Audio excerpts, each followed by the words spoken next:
저는 올해 40살 서울 근교에 사는 한지연이라고 합니다. 남편 최연석과 딸 수빈이와 함께 살아왔고요.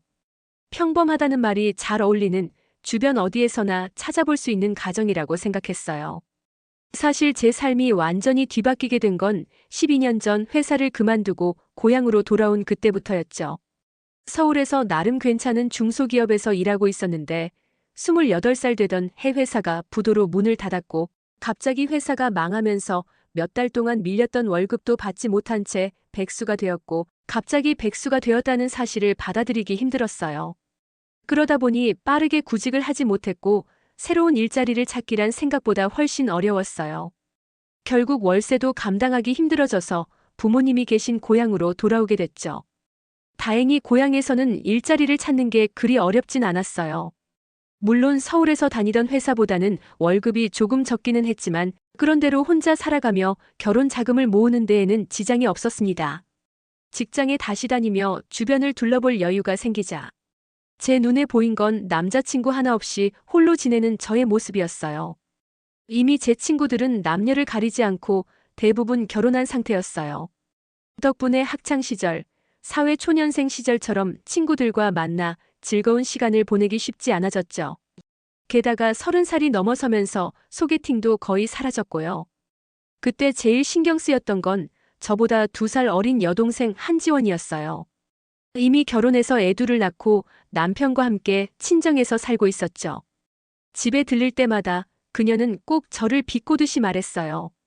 언니, 안 됐다. 이젠 괜찮은 남자 하나도 안 남았을걸? 전 그냥 흘려들으려고 했지만 지원이는 꼭 마지막까지 찔러요. 아니 근데 진짜 30 넘었는데도 결혼 못한 거면 좀 이상한 거 아냐? 언니 친구들도 이미 다들 결혼했다면서? 부끄럽지만 그 말이 맞는 부분도 있으니 뭐라 반박도 못하겠더라고요. 그녀는 이어서 웃으며 말했죠.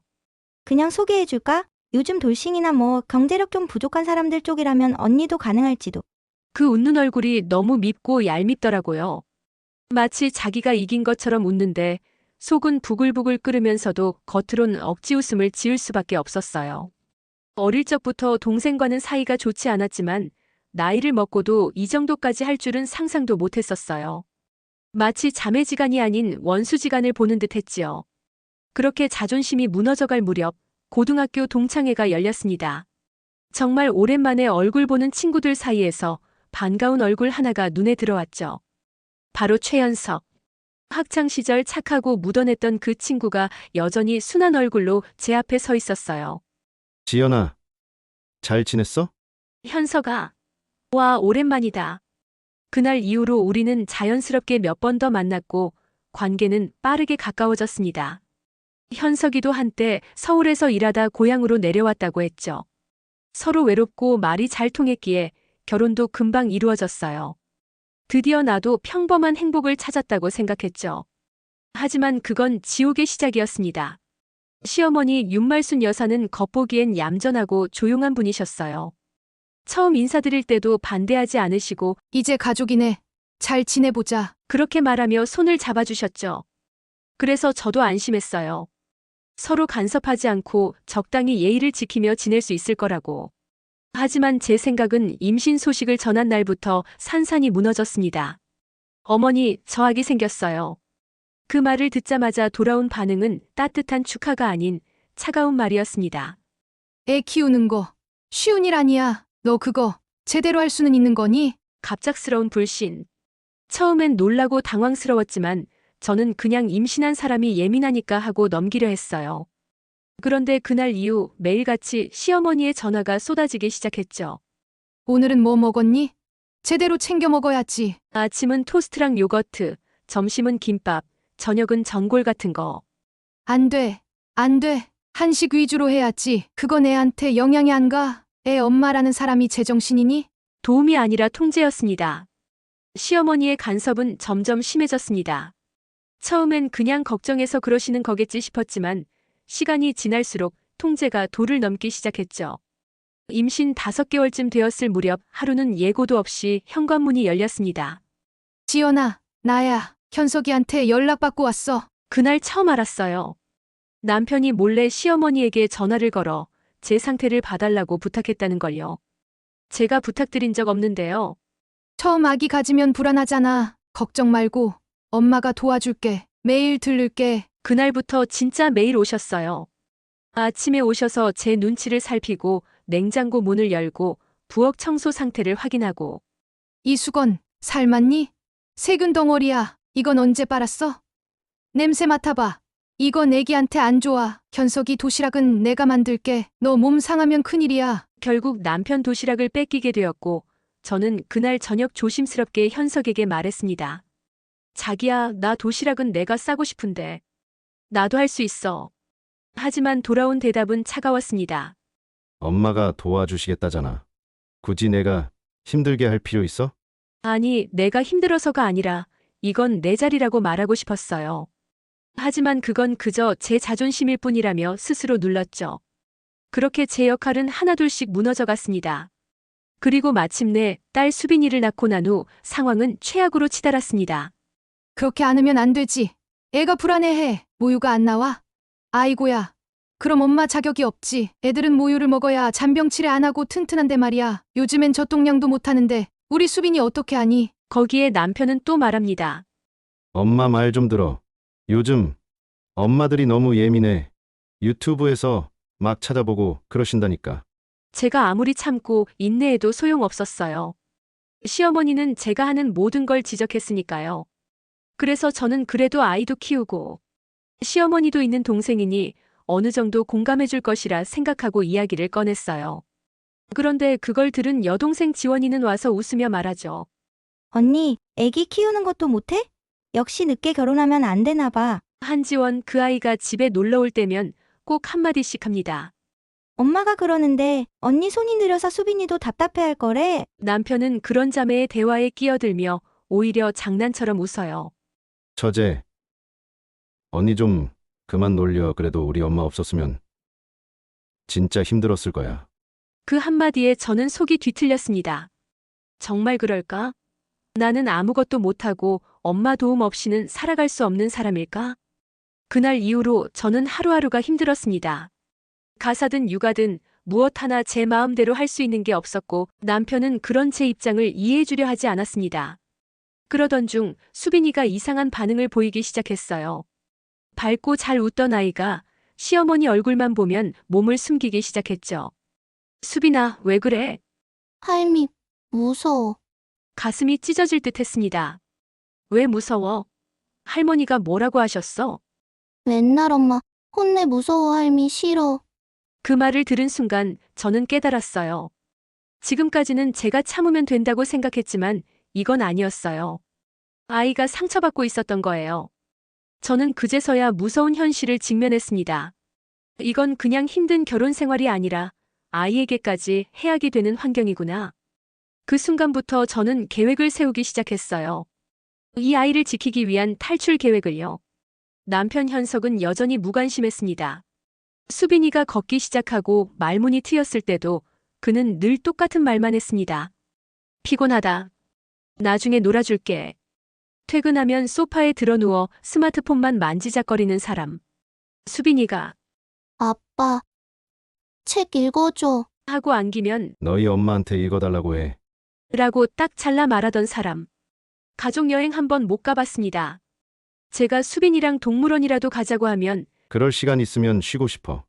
나 평일에 출근하느라 피곤한 거 몰라? 라며 외면했죠. 하지만 정말 바쁜 사람이라면 퇴근 후에도 계속 휴대폰만 붙잡고 있진 않겠죠. 그러던 어느 날 수빈이가 저녁을 먹다 말고 뜻밖의 말을 했습니다. 엄마, 오늘 아빠 본 거 같아. 어디서? 어린이집 근처 어떤 이모랑 같이 있었어. 순간 손에 들고 있던 젓가락이 멈췄습니다. 어떤 이모? 이모는 뒷모습만 보여서 잘 모르겠어. 수빈이는 그날 본 장면이 즐거웠던 듯 별일 아닌 듯 이야기했지만 제 안에서는 뭔가 끓어오르고 있었습니다.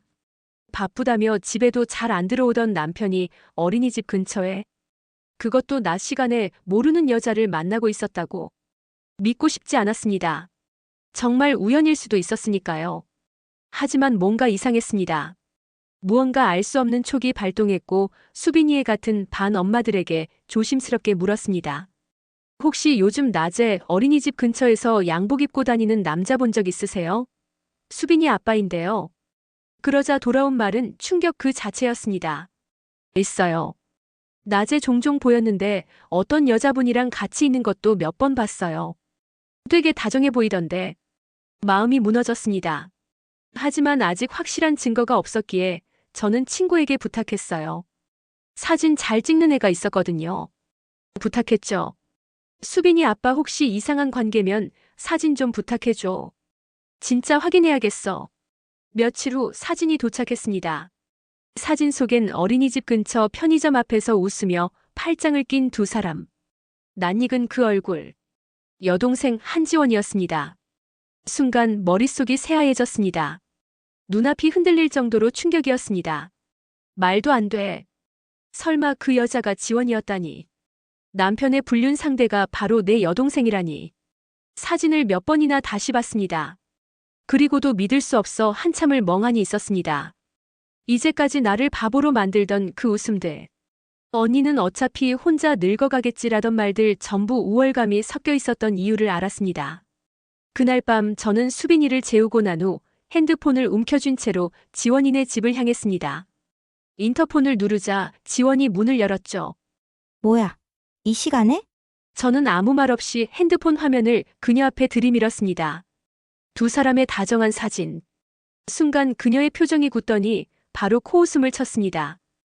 그걸로 뭐 어쩌려고? 언니 이걸로 바람이니 뭐니 할 건 아니지? 지금 뭐라고? 그냥 얘기 좀 했을 뿐이야. 설마 그걸로 흥분한 건 아니지? 그 뻔뻔한 태도에 더는 참을 수 없었습니다. 몇 번을 만난 건데 어린이집 근처에서 몇 번이나 봤다더라. 잠시 뜸을 들이던 그녀가 마치 오래 숨겨둔 비밀이라도 풀 듯 말했습니다. 언니가 임신했을 때부터야. 그때부터 현석이 언니랑 못 살겠다고 하더라. 난 애초에 언니가 현석이랑 잘 안 맞는다고 생각했어. 현석이가 너무 아까웠거든. 진심이야? 당연하지. 언니 너무 재미없잖아? 연애도 못하고 육아도 못하고 밥도 제대로 못하면서 뭐가 그리 잘난 줄 알아? 그래서 내가 현석이랑 만나서 즐겁게 해준 거야. 저는 진심으로 두 손이 떨릴 정도로 분노했고 그 자리에서 결심했습니다. 그날 밤 집에 돌아오자마자 저는 남편 현석에게 문자를 보냈습니다. 지금 당장 집에 와. 할 얘기 있어. 그는 무심한 말투로 답장을 보냈습니다. 피곤한데 내일 얘기하면 안 돼? 하지만 저는 기다리지 않았습니다. 현석이 퇴근하자마자 저는 거실에 앉아 그를 똑바로 바라봤습니다. 수빈이 어린이집 앞에서 한지원이랑 뭐 했어? 순간 그의 표정이 굳었습니다. 뭐? 무슨 소리야? 말도 안 되는 소리 하지 마. 저는 조용히 핸드폰을 꺼내 들고 그 사진을 보여줬습니다. 두 사람이 팔짱을 끼고 웃으며 걸어가는 장면. 그의 얼굴이 하얗게 질렸습니다. 이걸 어디서? 그건 중요하지 않아. 중요한 건 이게 사실이냐는 거야. 지연아, 오해야. 진짜 그냥 우연히 만난 거고. 거짓말하지 마. 어린이집 엄마들이 너희 둘 몇 번이나 봤대. 내가 바쁘다며 매번 나랑 수빈이 피하던 시간에 너는 내 동생과 웃고 있었어. 현석은 더 이상 변명하지 않았습니다. 침묵. 그리고 한참 후에야 나온 말. 미안하다. 그 단 한마디에 저는 더는 아무것도 듣고 싶지 않았습니다. 이혼할 거야. 증거는 다 갖고 있어. 변호사랑도 얘기 끝났고 서류도 준비돼 있어. 그 순간 시어머니 윤말순 여사가 등장했습니다. 마치 다 알고 있었다는 듯한 표정으로 말했죠. 이혼은 무슨 이혼이야? 애 데리고 나가겠다는 거야? 그럼요. 제가 수빈이 엄마인데요. 당연히 제가 데려가죠. 말 같지도 않은 소리 말고 수빈이는 우리 집 아이야. 내가 없어도 우리가 키울 수 있어. 어머니, 수빈이 저한테는 세상의 전부예요. 아이를 도구처럼 생각하지 마세요. 그 순간 수빈이가 제 옆으로 와서 제 손을 꽉 잡았습니다. 엄마, 나 할미 무서워. 아빠도 싫어. 시어머니와 현석의 얼굴이 일순간 얼어붙었습니다. 수빈아, 무슨 소리야? 아빠잖아. 싫어. 아빠 맨날 나랑 안 놀고 나한테 소리만 지르고 무서워. 엄마랑 갈 거야. 저는 그 말을 들으며 처음으로 내 아이가 세상을 정확히 보고 있다는 확신이 들었습니다. 그렇게 수빈이와 저는 그 집을 나왔습니다. 며칠 후 이혼 서류에 도장이 찍혔고 얼마 후 모든 법적 절차도 끝이 났습니다. 위자료 청구 역시 정식으로 변호사를 통해 진행했고 불륜 증거가 명백했기에 순조로웠습니다. 한 달쯤 후 저는 정말 운이 좋게도 서울에 있는 본사로 전근 발령이 났고 회사가 주거비를 어느 정도 지원해 주었습니다. 덕분에 저와 수빈이는 새로운 보금자리에서 조용히 천천히 삶을 다시 시작할 수 있었습니다. 서울에서의 새 삶은 조심스레 시작됐습니다. 처음엔 막막했지만 제가 다니던 본사의 복지 시스템은 생각보다 훌륭했습니다. 새 월세집은 깨끗했고 아이 돌봄 제도도 갖춰져 있었어요.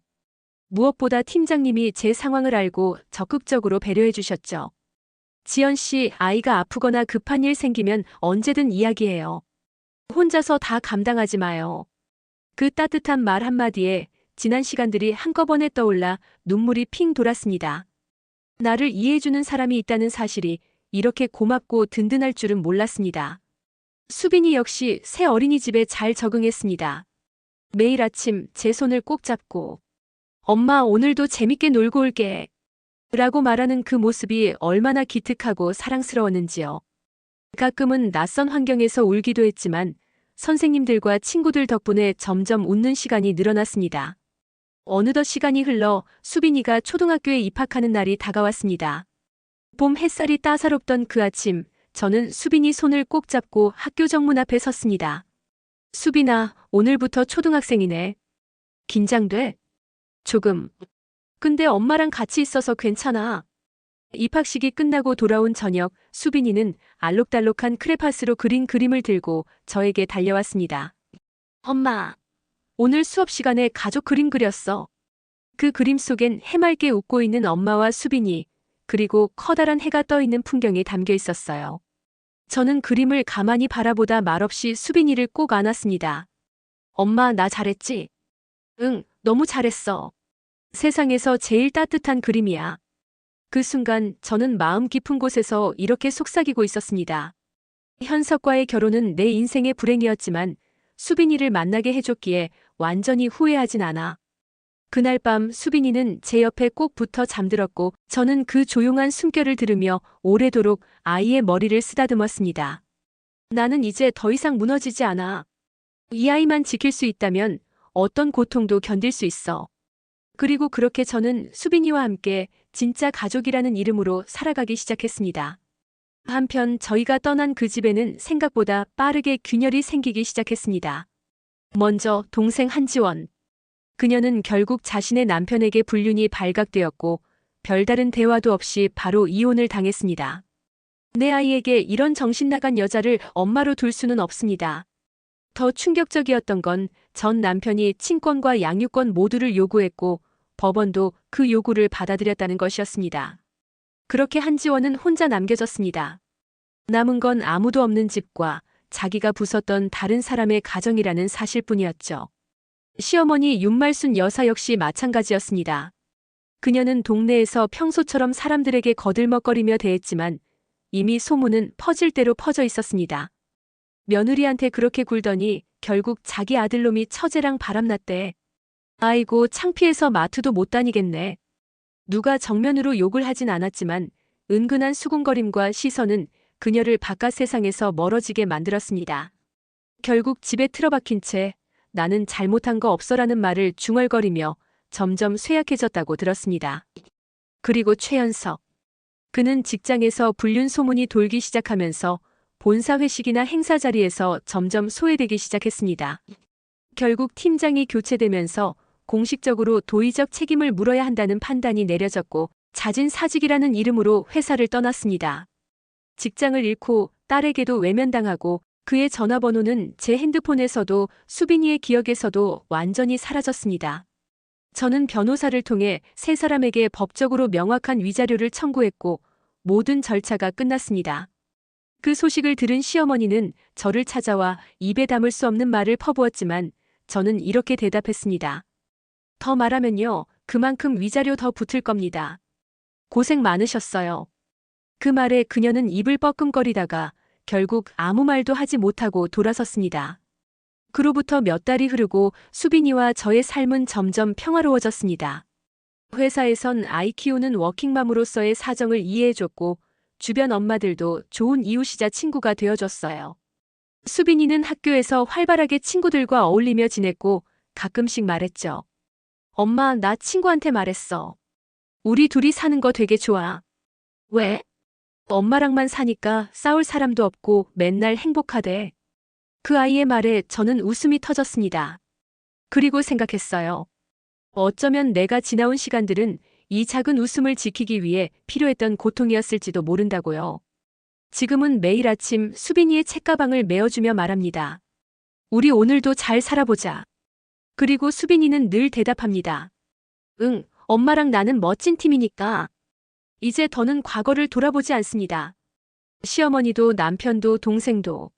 그들의 후회는 그들의 몫일 뿐 더는 저를 붙잡을 수 없습니다. 이제 저는 수빈이와 함께 우리 둘만의 인생을 씩씩하게 살아가고 있습니다.